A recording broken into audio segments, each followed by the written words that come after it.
beautiful track, great atmosphere. Es muy grande, es un acontecimiento muy bonito. C'est complètement différent, mais c'est très amusant finalement. Je pense que ça va faire de belles courses et un beau spectacle pour tout le public qui est venu en masse. C'est une excitation à la hauteur de ce qui attend les pilotes, un rendez-vous historique pour l'Euro Race Car NASCAR Touring Series. Mesdames et messieurs, bienvenue à Tours pour les manches 7 et 8 de l'Euro Race Car. Un rendez-vous, vous l'aurez compris, au parfum bien particulier. Les gros V8 de l'oncle Sam débarquent sur le premier ovale en zone urbaine en Europe.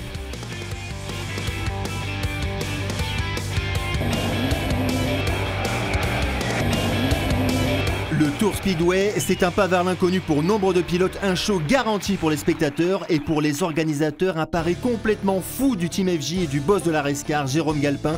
Plusieurs semaines de préparation, plus de 1000 tonnes de matériel, 140 murets pour délimiter le circuit, 35 camions semi-remorques pour les transporter, une tribune d'une capacité de 3500 places, résultat un événement unique en Europe. Voici le rendu en caméra embarquée. Nous sommes avec la Dodge Charger de Tanguy Ide.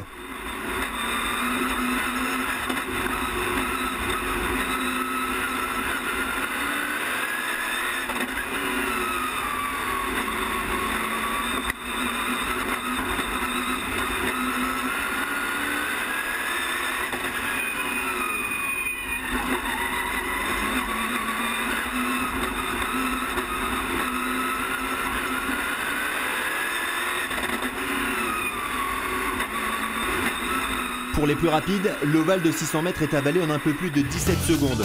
Et pour ce rendez-vous en Touraine, l'un des plus performants pourrait très bien être cet homme. Arrivé tout droit des États-Unis, Ben Kennedy est l'invité prestigieux de ce week-end. Il est l'arrière-petit-fils du fondateur de la mythique NASCAR nord-américaine. Le natif de Daytona est ravi d'être là.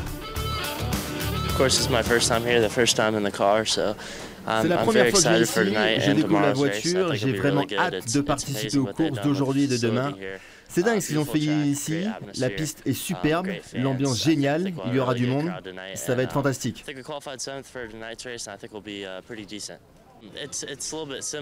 C'est différent de ce que je connais. Moi, ça me fait davantage penser à une course en ville, mais on retrouve les caractéristiques de l'ovale tout de même.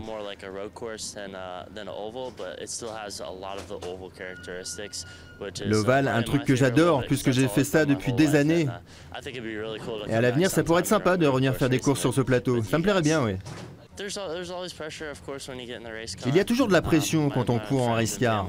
Mes parents et ma famille seront là dimanche. C'est un peu de pression, je vous l'avoue. Mais je pense aussi que l'on va bien s'amuser.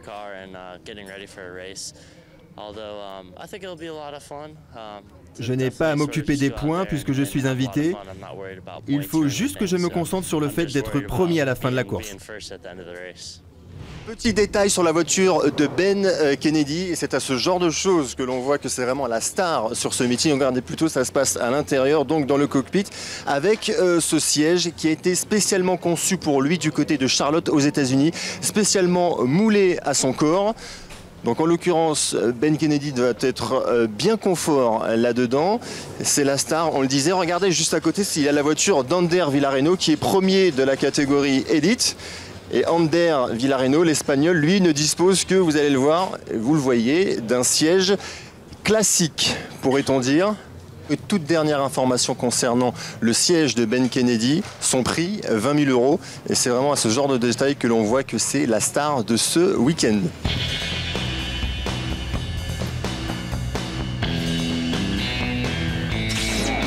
Et si Ben Kennedy est habitué des courses en ovale, la grande majorité des pilotes n'a pour ainsi dire pas l'habitude de tourner en rond.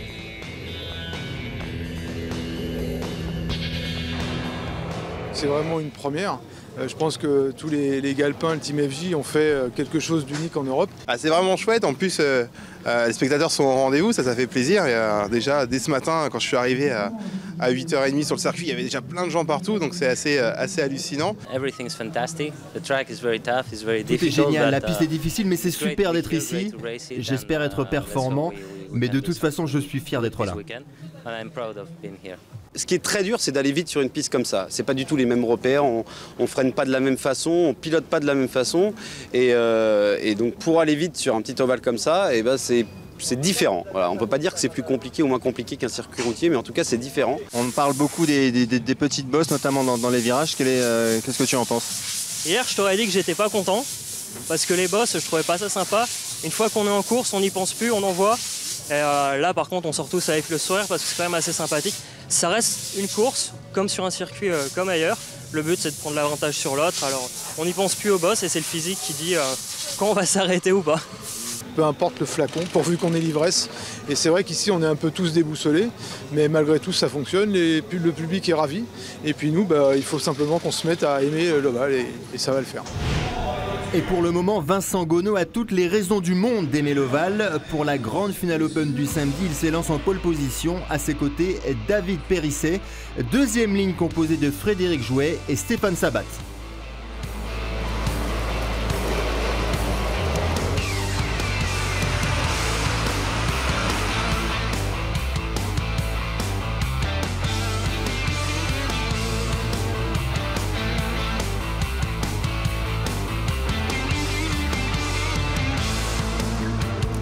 Dès les premiers tours de roue, Vincent Gonneau s'échappe. David Périsset connaît lui un début de course difficile. Parti deuxième, le voici englué dans le trafic.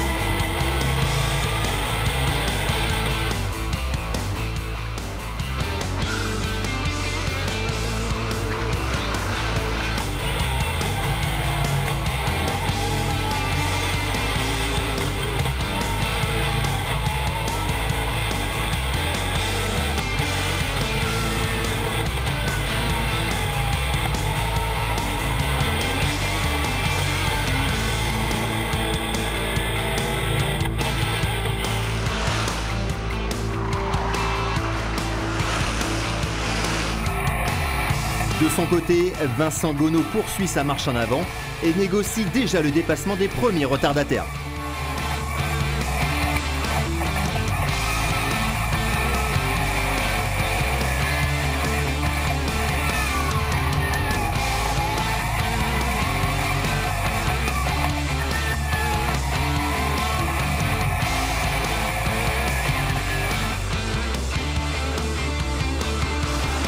Gonneau maîtrise la course, mais derrière lui, Frédéric Jouet est de plus en plus performant. Le pilote Overdrive est manifestement plus rapide. De là à dépasser, c'est une autre histoire.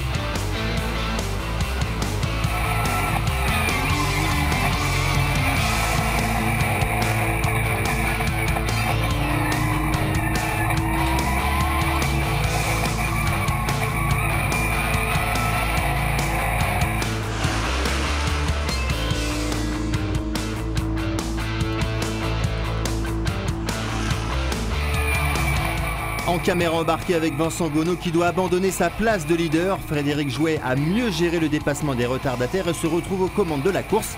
Le pilote Gonneau Racing plie, mais n'a pas dit son dernier mot.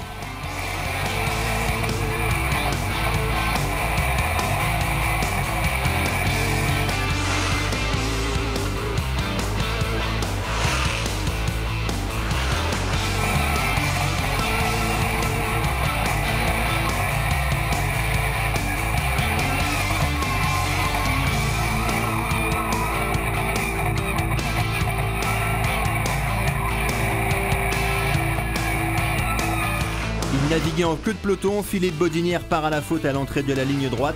Premier drapeau jaune de la course.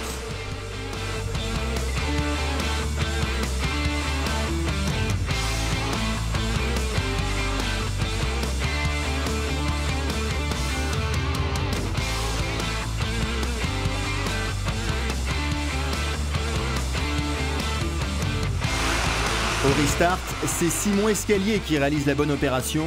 Grâce à la trajectoire intérieure, il s'empare de la 2e place.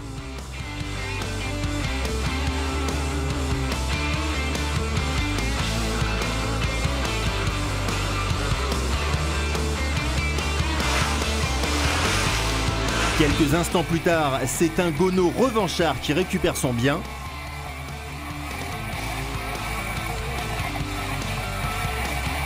La hiérarchie ne changera plus. Frédéric Jouet s'impose devant Vincent Gonneau. Simon Escalier termine sur la dernière marche du podium.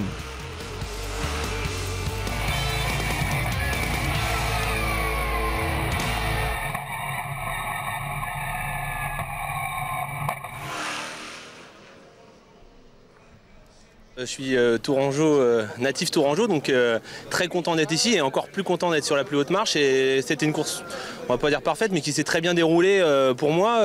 J'ai bien joué dans les dépassements des retardataires. Un bon restart sur la fin, j'ai pu refaire un peu le trou et puis m'imposer au final, donc c'est génial.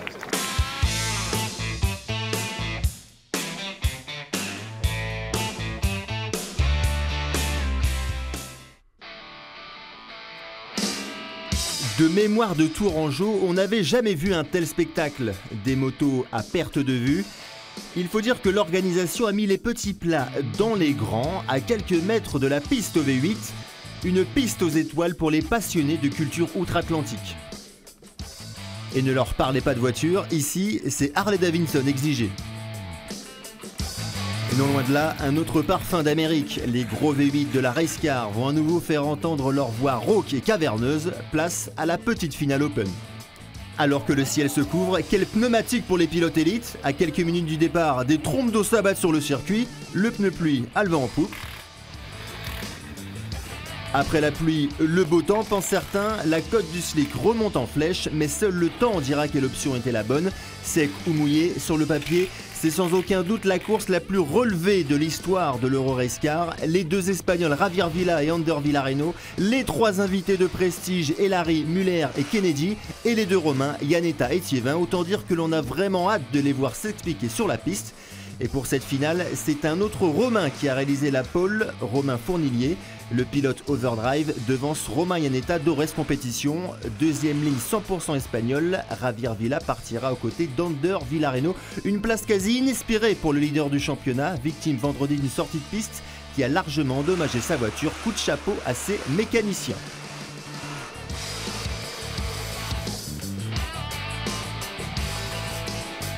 Départ bien négocié pour le poleman Romain Fournillier qui conserve la tête. C'est en revanche plus compliqué pour Romain Iannetta, débordé d'entrée de jeu par Javier Villa.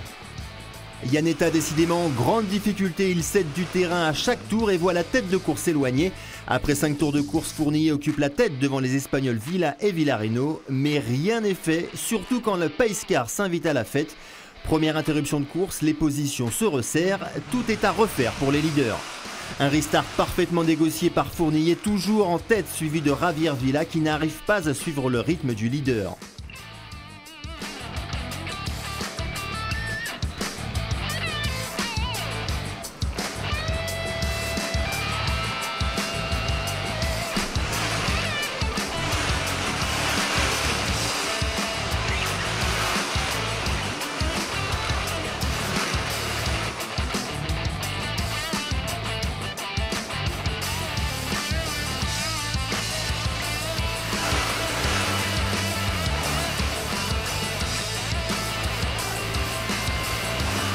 L'Américain Ben Kennedy navigue aux alentours de la 6e place. Le voici en plein effort au volant de sa Chevrolet Camaro.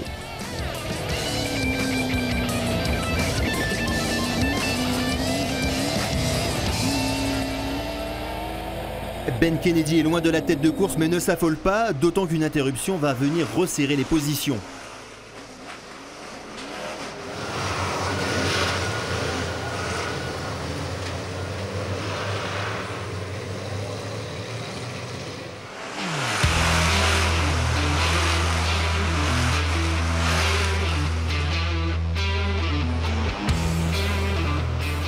Lors de ce deuxième restart, Kennedy passe à l'offensive, Fournillier et Villa conservent leur place.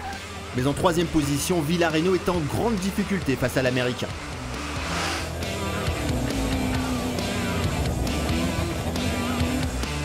Une fois l'obstacle Villarino franchi, Kennedy s'attaque à un autre Espagnol, Javier Villa. Personne ne lui résiste, Kennedy est déchaîné. Dans la foulée, c'est Romain Fournier qui doit s'incliner. La nouvelle hiérarchie est donc la suivante, Kennedy, Fournier, Villa, Villarino. A noter la belle remontée de Romain Thiévin, parti 11e, le pilote Steel Racing occupe déjà la 5e place de la course.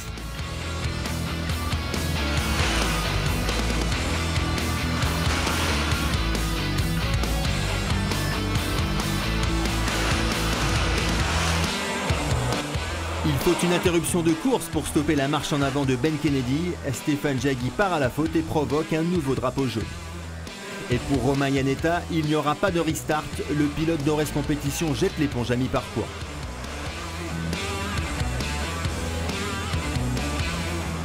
Au redémarrage de la course, Kennedy conserve les commandes devant Villa. Thiévin confirme qu'il est de mieux en mieux en s'emparant de la 3e place. Villarino en revanche a beaucoup de mal et navigue aux alentours de la 7e place.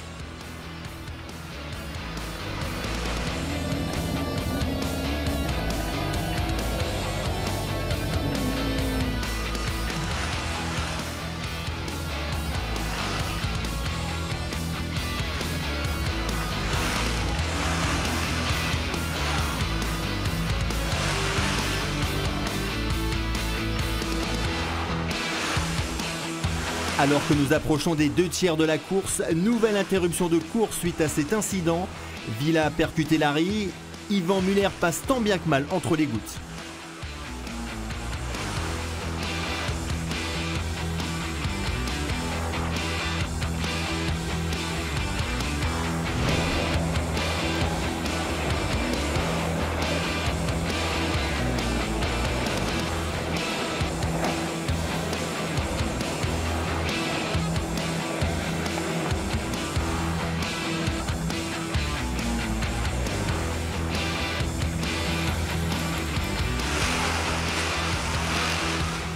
Au restart, Kennedy conserve la tête. Son nouveau dauphin s'appelle désormais Romain Thiévin, suivi de près par Dimitri Angelbert.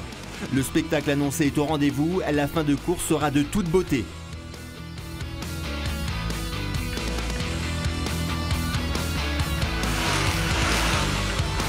Alors que Ben Kennedy se dirige vers un succès bien mérité, Angelbert va s'inviter en force sur la 2e marche du podium.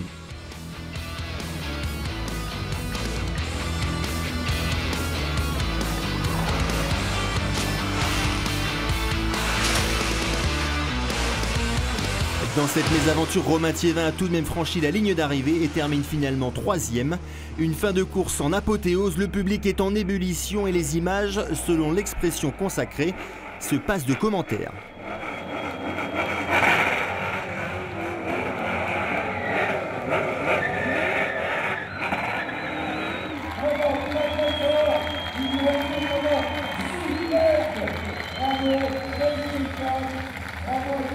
Sur le podium, on retrouve donc Ben Kennedy sur la plus haute marche, 2e Dimitri Angelbert, Romain Thiévin de Steel Racing complète le podium. Je vous propose d'écouter le vainqueur, heureux et visiblement très éprouvé physiquement. C'était vraiment une course géniale. J'ai commencé doucement, après j'ai commencé à prendre confiance. C'est ma première victoire ici, merci à toute l'équipe. C'est vraiment génial d'être ici, cet endroit est vraiment hallucinant. Et j'espère bien être là l'année prochaine. Et qu'avez-vous pensé de la course? Très difficile, n'est-ce pas? Très difficile. Les autres pilotes sont vraiment des durs à cuire. Mais j'ai bien négocié les restarts. C'était vraiment une super course. Cette série peut aller très loin.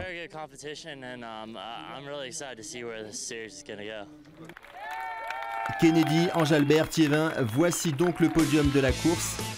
A noter la petite 8e place du leader de la catégorie élite, Ander Villarino. L'état de fatigue de Ben Kennedy après sa victoire met en relief un aspect de la course important, la dimension physique du circuit. Et les pilotes sont unanimes, tourner en rond n'est pas de tourpeau.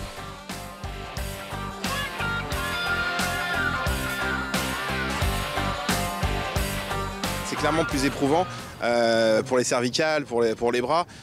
Quand on roule dans la voiture, habituellement, quand on roule 1 heure, on est cassé, on a mal un petit peu. Là, il y a un des 2 bras, on le sent plus du tout. Les cervicales en prennent un coup. J'ai bien vu hier soir, en me couchant, que c'était pas comme d'habitude. Voilà, les cervicales avaient un peu plus morflé. Il fait très chaud dans la voiture. Moi, j'ai l'habitude dans ma Mosler d'avoir la gourde, le machin, parce que je fais 2 heures là-dedans. Là, j'ai rien. Je crois que demain, je vais prendre une gourde, parce que c'est dur. On décolle beaucoup, la tête bouge beaucoup et physiquement, ouais, c'est assez dur. Ouais. Après, ça va être de la préparation physique, des petites astuces. Le côté le plus physique, je pense que ça va être au niveau de la tête, puisqu'il faut quand même arriver à retenir au niveau de la nuque. On a déjà le poids du casque en latéral, plus un choc qui vient ajouter. Ça fait vraiment un effort intense sur le côté au niveau des cervicales. Bon, après, on a tous nos petites astuces. Moi, j'ai remis une mousse pour bloquer mon casque. On n'a pas vraiment de plus de solutions à faire. Ils font bien en NASCAR, alors pourquoi nous, on n'y arriverait pas? Et il n'y a pas que les pilotes qui doivent s'adapter, les voitures aussi, mesdames et messieurs. Parlons à présent de carrossage.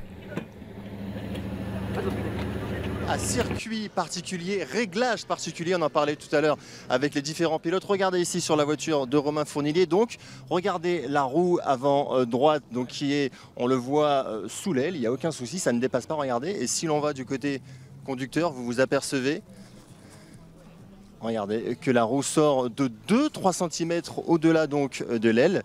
Et effectivement, c'est un ovale, on tourne dans le sens inverse des aiguilles d'une montre et donc voilà, réglage particulier pour le premier circuit en ovale en zone urbaine.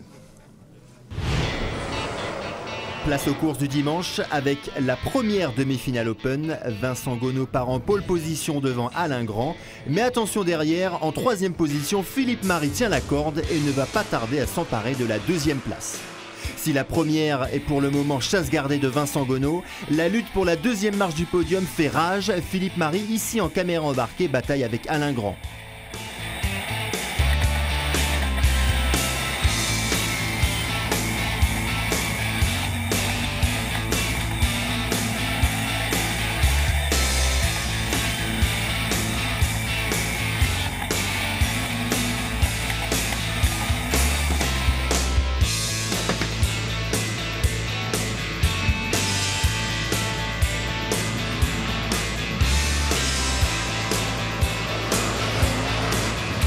Une explication qui prend provisoirement fin suite à cette sortie de Jérôme Lerin.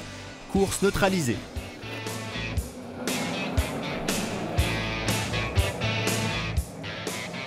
Pas de quoi perturber la marche en avant de Vincent Gonneau, toujours leader après le restart. Alain Grand et David Périssé sont respectivement 2e et 3e. Loin derrière Gonneau, solide leader de la course. Philippe Marie est lui redescendu en 4e place.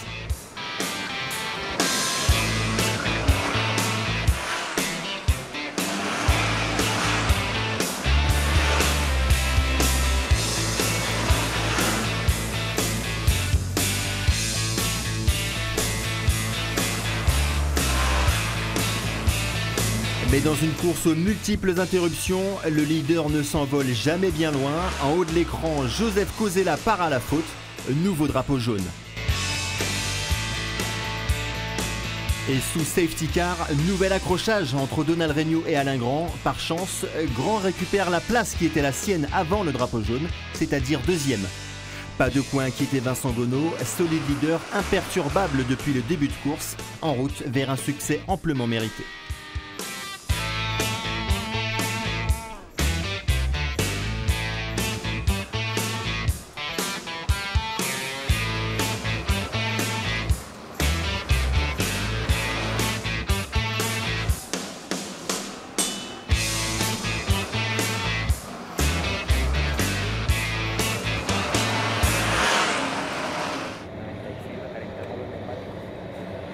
J'ai terminé, j'avais le volant comme ça. J'ai eu peur de t'avoir serré. Non, nous on a fait une course, on était tous les deux. Les restarts, je voulais pas te piéger. Ouais, non mais t'as vu, on était même aussi, puis j'ai essayé de rentrer bien à l'intérieur. Je voulais pas que... Dans un coin du paddock, la Benjamine de l'Euro-Race-Car se prépare à courir sa demi-finale. Du haut de ses 17 ans, Ziara Esteban, issue de la Clio Cup, découvre les gros V8 américains sans aucun complexe. No es una carrera muy fácil para empezar. Ce n'est pas une piste un peu dure pour commencer. C'est sûr, et les conditions météo n'arrangent rien. Ce n'est pas facile de choisir ses pneus. Hier, on est parti en slick et finalement il a plu. J'étais 3 ou 4e et finalement j'ai terminé 8e.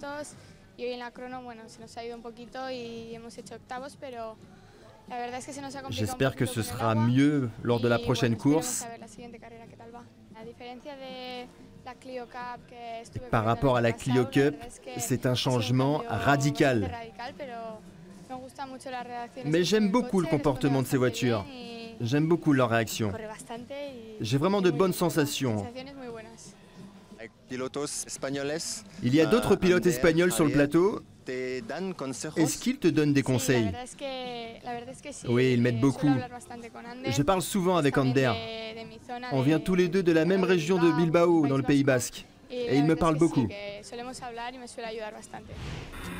Deuxième demi-finale Open, nous sommes en caméra embarquée avec Tanguy Ide. Le pilote Ores Compétition s'élance en 6e position.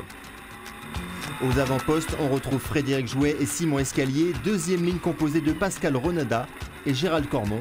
Attention départ.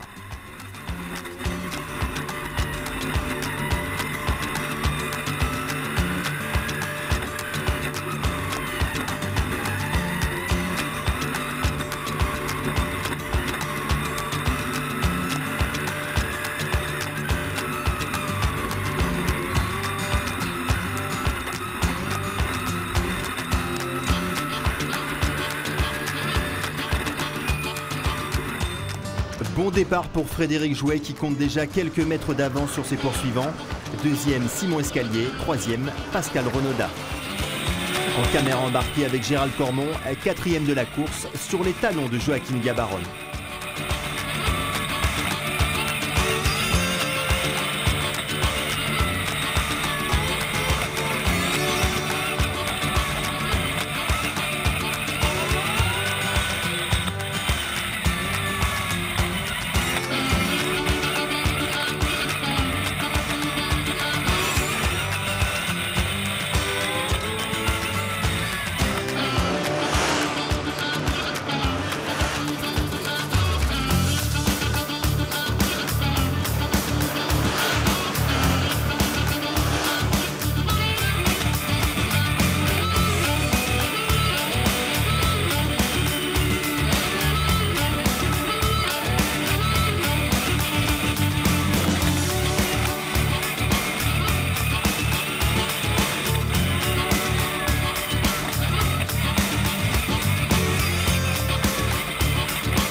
Gérald Cormon, désormais 3e, a maintenant Pascal Renaudat en ligne de mire. Plus rapide, le pilote Overdrive cherche patiemment la faille. Mais du haut de ses 17 ans, Ziara Esteban se pose beaucoup moins de questions et s'intercale en 3e position au nez et à la barbe de Gérald Cormon, rétrogradé à la 4e place, mais qui est loin d'avoir dit son dernier mot.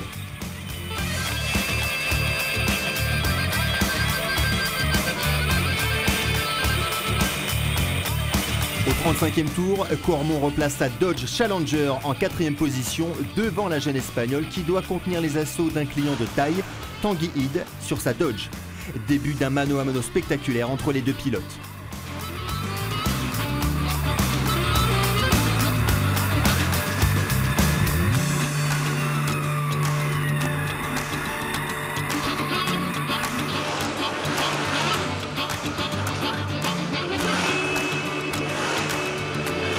Devant, Frédéric Jouet survole la course. À l'exception de Simon Escalier, tous ses adversaires ont dû lui concéder au moins un tour. Frédéric Jouet s'impose en patron devant Escalier, Cormon, Ide et Esteban. Victoire de Jouet avec une domination sans partage. L'absence de drapeau jaune lui a permis de littéralement s'envoler. On s'attendait à avoir quelques interventions. On les a même un petit peu attendues à certains moments puisque quand même la piste est très physique. Donc généralement ça nous fait des petites pauses à nous aussi. Il n'y en a pas eu. Bon, c'est que tout s'est bien passé en piste donc c'est pas mal aussi.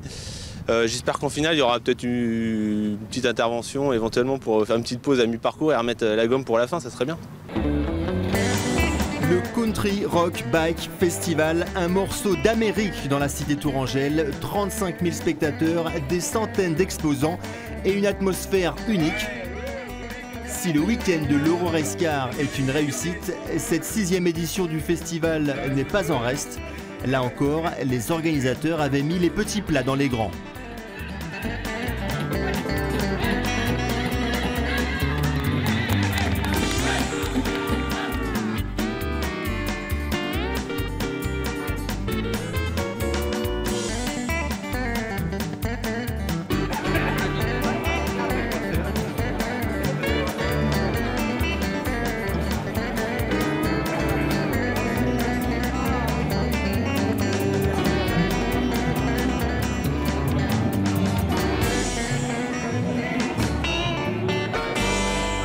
Résultat, un effet de vase communicant et une affluence des grands jours pour l'Euro-Race Car. Et les pilotes n'ont pas caché leur joie lors des séances de dédicaces. Avant la deuxième course élite, focus sur l'autre invité de marque du week-end, Yvan Muller, le pilote français triple champion du monde de WTCC. Un week-end studieux pour Muller qui participe sur ce même week-end au Mans Classique, un emploi du temps chargé. Pour autant, pas de pression particulière. J'avais jamais participé à une course en ovale, j'avais envie de voir à quoi ça ressemblait. Pour moi, le week-end a été plutôt chargé parce que j'ai fait des allers-retours entre le Mans Classique et Tours. Donc déjà rien que 2 allers-retours dans la journée, 400 km de route, plus montée d'une voiture classique avec des longues lignes droites, les unodières, etc. Ensuite, ici à Tours, avec une ligne droite qui fait à peu près 100 mètres, virage et vraiment un tourniquet. Et il faut s'adapter rapidement. Maintenant, c'est intéressant, c'est intense. Vous savez, je ne joue pas ma carrière, je suis venu pour découvrir quelque chose et participer à la fête. Après j'essaye de rester en dehors des embûches parce qu'il y a des garçons qui jouent le championnat. Il y en a d'autres qui font des freinages un petit peu suicides, donc j'insiste pas, je les laisse passer. J'essaie de ramener la voiture au mécano dans le meilleur état possible. Pour la deuxième finale élite du week-end, on retrouve Carole Perrin en pôle grâce à son meilleur tour en course lors de la finale de la veille. Première ligne qu'elle partage avec Romain Iannetta, deuxième ligne composée de Dimitri Enjalbert et Eric Ellaré.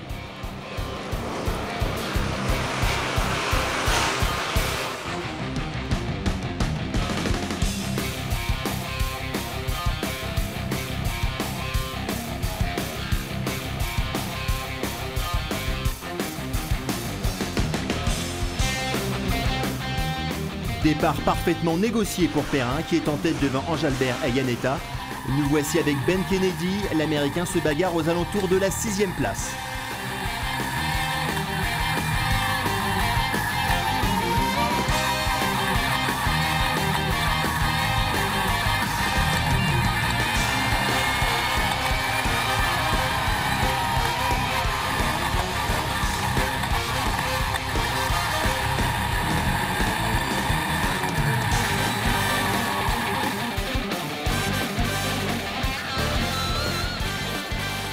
Il occupait la 3e place. Romain Iannetta est piégé à l'entrée de la ligne droite.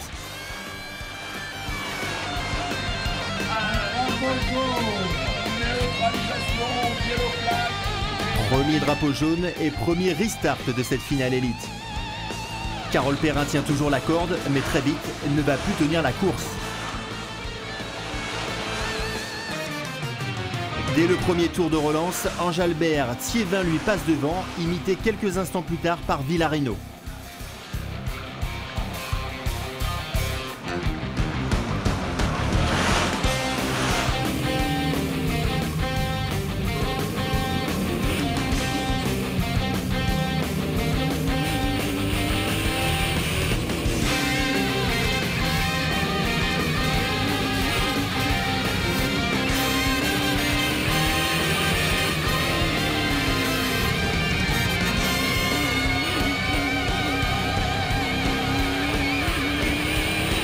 Villarino de mieux en mieux sur cette course, déborde ensuite Romain Thiévin pour s'emparer de la 2e place.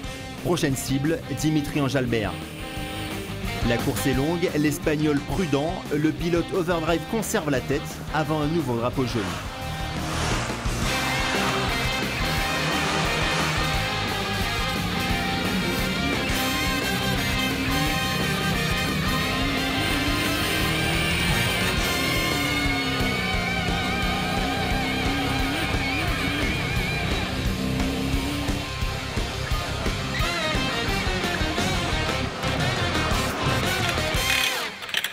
Et pour Carole Perrin, un temps en tête de la course, les choses vont de mal en pis. Une crevaison la pousse à regagner les stands et à lutter désormais pour une place d'honneur. Lui était déchaîné avant l'interruption de course, mais le restart va totalement changer la donne. En deuxième position, en trajectoire extérieure, le pilote espagnol va plier sous les assauts de Thiévin, Elary, Kennedy, Fournier, Villa. Autrement dit, 5 places de perdu en l'espace de 30 secondes.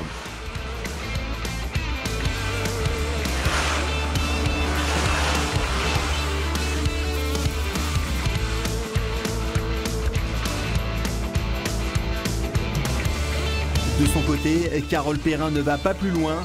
Abandon pour la pilote d'Autosport 42.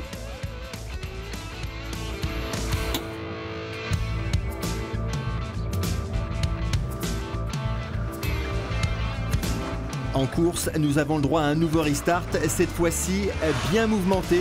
Le drapeau vert vient tout juste d'être agité que Javier Villa et Ben Kennedy s'accrochent. Nouvelle interruption et des espoirs de victoire envolés pour Villa et Kennedy.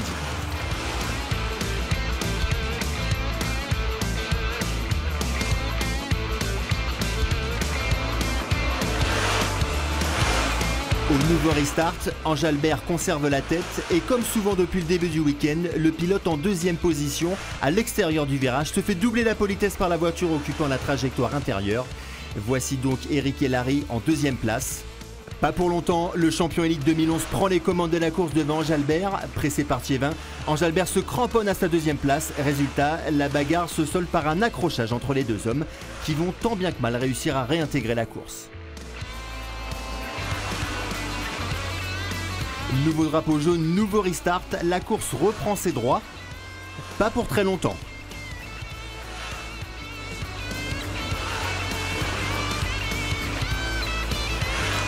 Sur ce nouvel incident, Winslow et Enjalbert sont contraints à l'abandon. Emmanuel Brigand, pour sa part, parvient à reprendre la course.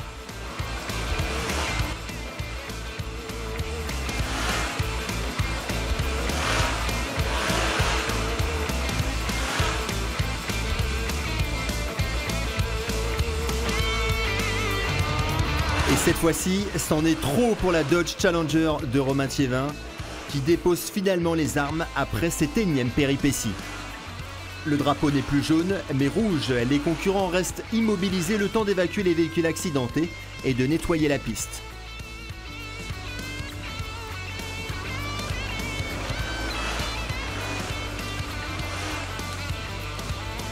Et voici l'ultime restart de cette course folle. Eric Elary en tête ne tremble pas. Derrière, en troisième position, Villarino prend le meilleur sur Fournier. Le pilote Overdrive, jusqu'ici exemplaire, se fait une nouvelle fois piéger quelques instants plus tard. Il prendra finalement la 7e place. La victoire revient à Eric Elary qui s'impose devant Ander Villarino et Yvan Muller. Un podium de gala avec deux invités de prestige très attendus et qui ont donc répondu présent.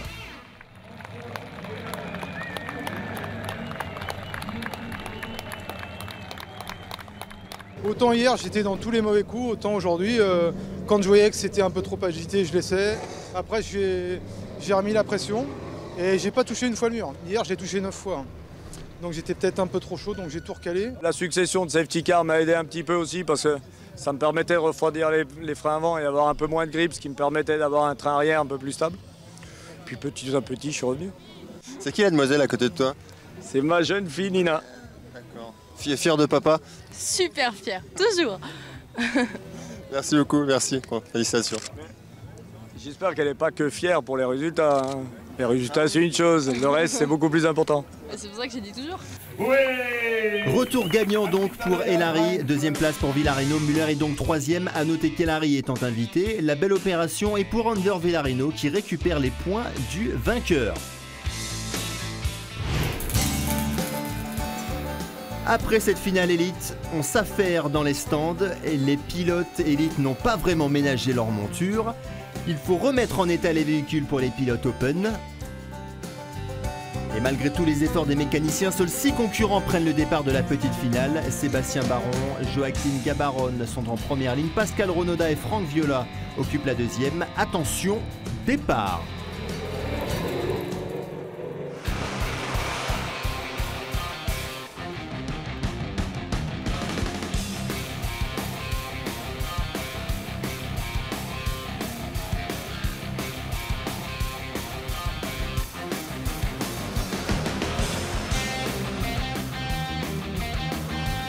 L'envolée réussie pour Sébastien Baron, une place de perdu en revanche pour Joaquin Gabaron, débordé par Pascal Ronoda. Viola, Sabat et Cosella ferment la marche.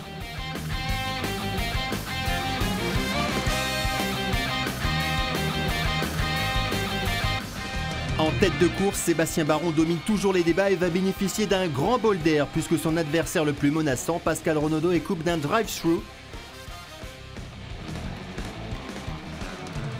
Joaquin Gabaron récupère donc la deuxième place. Pas pour longtemps, le pilote Rapido Racing part à la faute tout seul. Il s'agit là de la première interruption de course. Une aubaine pour la Chevrolet Camaro de Pascal Ronoda qui peut recoller au peloton. Au restart, les différents spotters sont sous tension. On va essayer de voler un départ encore, on va essayer de voler un départ. Ça ne pas le restart.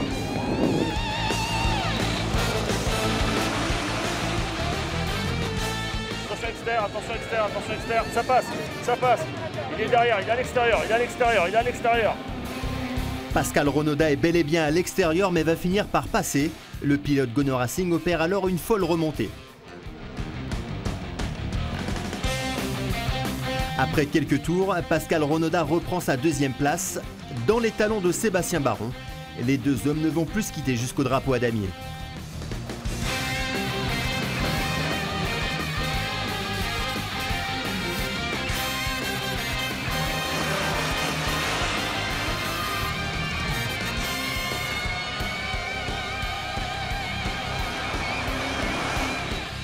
Sébastien Baron contiendra les assauts de Ronoda jusqu'à la fin.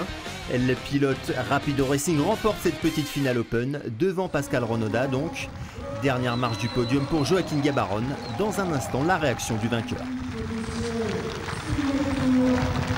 Et le team Autosport Blitz qui est en action. Je suis très heureux parce qu'on revient de très loin ce week-end. On a eu des gros soucis en début de week-end. En fait, j'ai pas pu rouler tout simplement. Et on était, il faut le savoir, la seule auto avec 3 pilotes. Donc j'avoue qu'avec cette meute de furieux, comme on a pu le voir dans toutes les finales, c'était pas facile. Quand il y a une finale comme ça avec peu de voitures, on se dit c'est moins de pièges, du coup c'est plus facile, il y a moins de pression. Une course, c'est jamais gagné. C'est gagné quand... Un drapeau à damier que compte bien franchir en tête Vincent Gono pour la grande finale open. Sa Chevrolet Camaro est en tout cas en bonne position sur la grille avec la pole et la trajectoire intérieure. Deuxième place pour Frédéric Jouet, Alain Grand et Simon Escalier se partagent la deuxième ligne. Départ en compagnie de David Périsset, le pilote Sil Racing s'élance depuis la 6e place. Départ bien négocié pour Gono, derrière sa bataille entre Frédéric Jouet, Simon Escalier et Alain Grand, jusqu'à une première interruption. Ziara Esteban et Eric Van de Viller s'accrochent. Drapeau jaune. La jeune Espagnole sera contrainte à l'abandon quelques tours plus tard après une violente sortie de piste, heureusement sans gravité. Ziara Esteban quittera l'équipe médicale avec un simple bandage au poignet gauche. Au restart, Vincent Gono reprend la course en main. En ce début de course, sa Chevrolet Camaro est intouchable.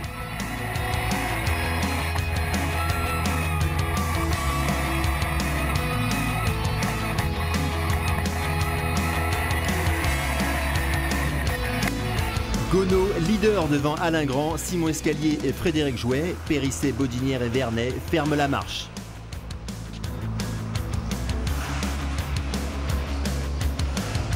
Nous atteignons la mi-course, le combat pour la deuxième place fait sa première victime. Simon Escalier part en tête à queue après un contact avec Frédéric Jouet. Drapeau jaune, Simon Escalier repart bon dernier. Seule bonne nouvelle pour lui, il bénéficie de la trajectoire intérieure. Après 3 virages, le voici déjà en 4e position. Vincent Gono occupe toujours la tête et loin derrière dans le trafic, David Périsset doit jouer des coudes. Le pilote Sil Racing lutte pour une place d'honneur.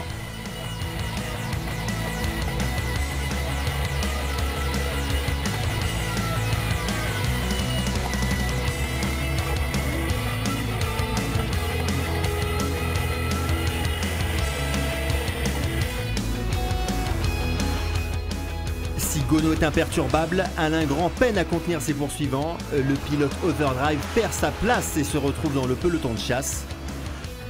De leur côté, Simon Escalier et Tanguy Ide se battent pour la 2e place. À 10 tours de l'arrivée, Escalier place une attaque décisive et s'empare de la 2e place. Loin devant, Vincent Gonneau ne mettra pas un deuxième tour à Philippe Baudinière, mais s'impose en grand patron. Il s'agit là de sa 3e victoire de la saison. Gonneau, Escalier, Ide, voilà pour le podium de cette 2e finale Open du week-end. Je suis vraiment content d'avoir marqué le plus de points possible parce que même hier si je suis 2e, j'ai les points de la victoire. Donc c'est un week-end bien rempli là, je suis content, ouais, effectivement. Mais c'est physiquement difficile. J'aurais fait quelques tours de plus, mon cou il commence vraiment à fatiguer avec les bosses là.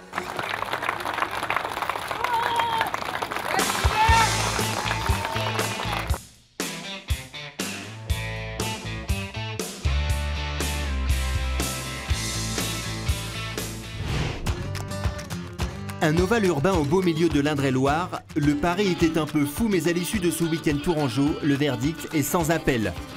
Paris gagné pour Laurent Rescar et son big boss, Jérôme Galpin.